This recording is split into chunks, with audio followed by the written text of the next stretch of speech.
This photo shows 66-year-old disgraced financier Jeffrey Epstein arriving at a hospital in New York Saturday.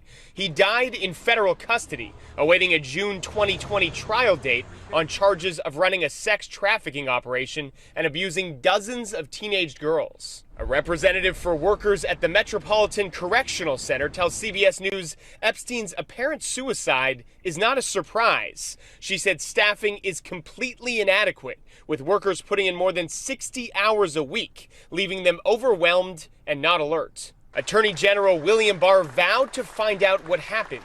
I was appalled and frankly angry to learn of the MCC's failure to adequately secure this prisoner. Sources here at the Metropolitan Correctional Center tell CBS News guards tried to revive Epstein, and witnesses describe yelling and shouting in the area around his cell.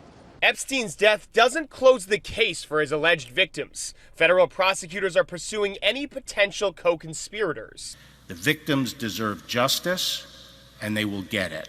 Documents unsealed on Friday contain allegations that Epstein's ex-girlfriend, Ghislaine Maxwell, played a, quote, important role in Epstein's sexual abuse ring, directing an underage girl to have sex with Epstein and others. Maxwell strenuously denies those allegations. She's got to answer some tough questions.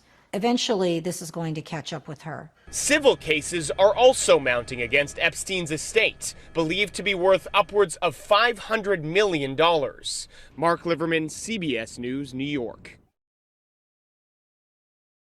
I wanted Brunel to know that he no longer has the power over me, that I am a grown woman now, and I've decided to hold him accountable for what he did to me and so many others. I wanted to be the voice for the hundreds, if not thousands, of victims of his. This ex-model says several years ago she went to Jean-Luc's house and didn't get away. She asked to have her voice and face disguised. He gave you a drink? Yes. You drank it, and then what? I blacked out. I don't remember anything after that. The next thing you remember was being in this man's bed. Who was he? Do I have to say the name? It was Jean-Luc from Karen's modeling agency. You were raped? Yes, I do know that. You're sure? Yes, I'm positive. I know. You think everybody knows this about Jean-Luc Brunel? Oh, yes. A lot of people know that. A lot of people. They continue to deal with him. Everyone continues to deal with it. I don't know why. I wanted to be strong so he knows he no longer has that ability to make me feel weak ever again. I am urging more witnesses, even if it is outside of the statute of limitations, come forward. The judge is listening, the authorities are listening, I'm listening, the media wants to know more. We want to help put this monster away where he belongs, and we can't do that unless we all work together. I want to make sure that people know that the French investigators are open to speaking with anyone, whether you're a witness of Jean-Luc Brunel at one place or another, and it doesn't even have to be him doing something illegal. It could just be placing him somewhere. And by doing so, it can help place together another victim's story, corroborate. And to the victims, please, please come forward. The authorities want to protect you. The authorities want to help you. I want to help you. I want to protect you. I will believe you. And together, I know we will win. If we're stronger together, we will win. Jews are too powerful. We're too strong. We're too rich. We control the media. We have too much this, we have too much that. And we often apologetically deny our strength and our power. Don't do that. Don't do that. We have earned the right to influence public debate. We have earned the right to be heard. We have contributed disproportionately to the success of this country. Never, ever apologize for using our strength and our influence in the interest of peace. And if you need a biblical source for it, just remember the psalmist who said, Hashem owes li'amo yutain. God will give the Jewish people strength, owes. And then, only then, Hashem yivarech et amo b'shalom. Only then will God give the Jewish people peace. Peace will come for the Jewish people and the Jewish nation only through strength. Never apologize for using your strength for peace. Thank you.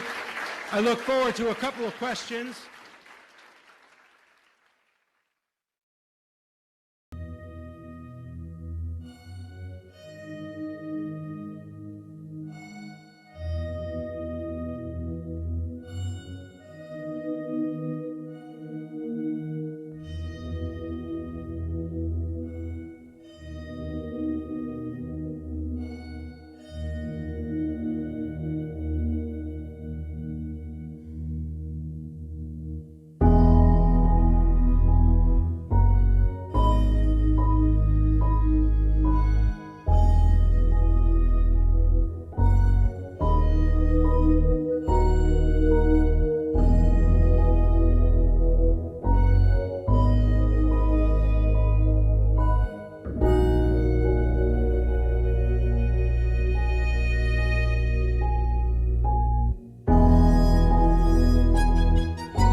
Virginia Giuffre, who accused Prince Andrew of sexual assault, has died. Her family say that she took her own life at her home in Australia. She was 41. Last month it was reported she'd been in a serious car crash. She claimed disgraced financier Jeffrey Epstein and his friend Ghislaine Maxwell had trafficked her when she was 17. Prince Andrew denied all the accusations against him but reached an out-of-court settlement with her in 2022. Katie Watson reports. Virginia Giuffre was one of the most prominent accusers of Jeffrey Epstein, the disgraced US financier accused of running a vast sex trafficking network. Giuffre claimed she was trafficked by him and forced to have sex with the Duke of York. This photo of them together, now infamous. Prince Andrew, though, has always denied the accusations. He reached an out-of-court settlement with her in 2022 that contained no admission of liability or apology. In an interview with Panorama in 2019, she stood by the accusations. He knows what happened. I know what happened. And there's only one of us telling the truth. In a statement, Virginia Giuffre's family said she was a fierce warrior in the fight against sexual abuse and sex trafficking. She was the light that lifted so many survivors. In the end, the toll of abuse is so heavy that it became unbearable for Virginia to handle its weight. We know that she is with the angels. Born in the US, the 41-year-old had recently been living with her children and husband close to Perth, but recent reports suggest the couple had split after 22 years of marriage. Early this month, she posted on Instagram to say that she'd been seriously injured in a car accident, which her family later said she had not intended to make public. Local police later disputed the severity of the crash. Western Australia police say they are not treating her death as suspicious. Katie Watson, BBC News in Sydney. I'd like to speak to our Sydney correspondent, Phil Mercer. Phil, what more have the family said?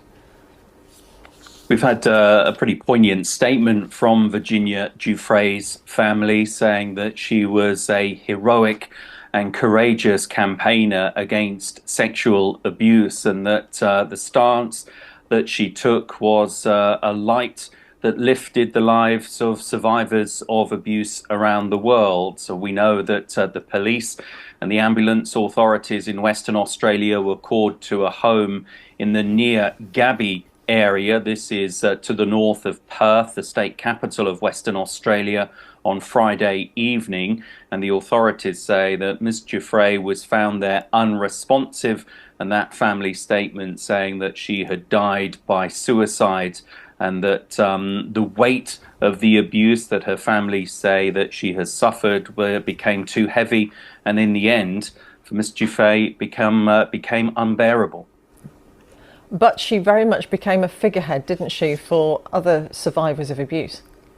Yeah, she was a prominent, not only a prominent accuser of Jeffrey Epstein and his friends, the British socialite Ghislaine Maxwell, who's in prison for sex trafficking offences.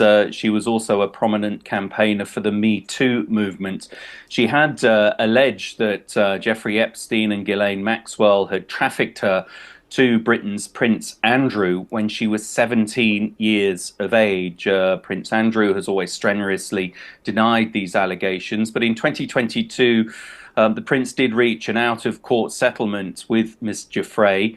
We don't know the specific details of that settlement, but clearly Virginia Giuffre suffering under the weight, according to her family, of the abuse that they say she suffered repeatedly in certain periods of her life. And tell us more about this car accident. She said that she'd been seriously injured.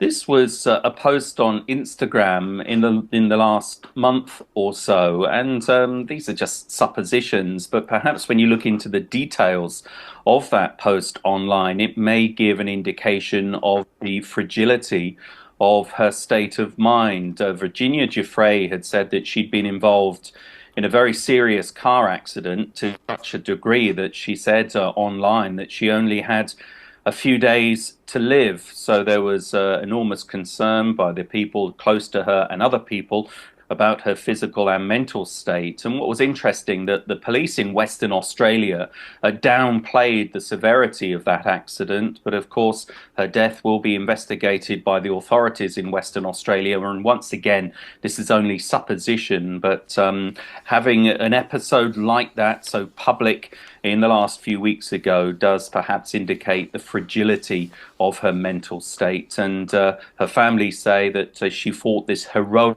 fight against sexual abuse and took her life by suicide, and she was 41 years of age. Phil, for the moment, thank you very much. Phil Mercer in Sydney.